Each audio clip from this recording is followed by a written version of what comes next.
మీకు కనుక మీ mother టంగ్లో communication skills ఉంటే, మీరు కనుక స్పెషలైజేషన్ సబ్జెక్టు అది బయాలజికల్ సైన్సా, ఫిజికల్ సైన్సా, సోషల్ సైన్సా, లేకపోతే లాంగ్వేజ్ స్కిల్సా, ఏదైనా ఒక దాని మీద సబ్జెక్ట్ మీద పర్ఫెక్ట్ నాలెడ్జ్ కనుక ఉంటే డెఫినెట్గా మీరు ఏది అచీవ్ కావాలన్నా డెఫినెట్గా అచీవ్ అవ్వడానికి అవకాశం ఉంది.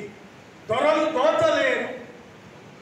దోచలేరు, దొంగలెత్తుకపోరు, భాతృ జనము వచ్చి పంచుకోరు, విశ్వవర్ధనంబు విద్యాధనంబురా లలిత సుగుణజాల తెలుగు బాల అన్నారు.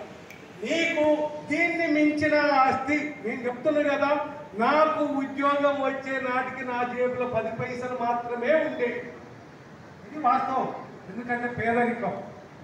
డెఫినెట్గా పేదరికంలో ఉన్న వాళ్లకు చదువు ఉంటే, ఆ ఆభరణం కనుక ఉంటే, ఆ అలంకారం కనుక ఉంటే, ఆ జ్ఞానం కనుక ఉంటే, పొరపాటున వీళ్ళు చదువుకున్న వాళ్ళు గాల లెక్కనే మనం ఉంటామాట. అది ఉట్టి మాట.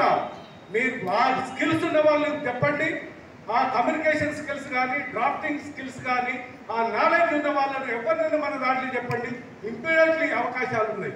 ఇందాకనే మేము కార్లో వస్తుంటే మన వేణు సార్, మన దాంట్లో డిగ్రీ వాళ్ళు ఎవరైనా ఉంటే చూడండి సార్, జలమండలిలో ఉద్యోగం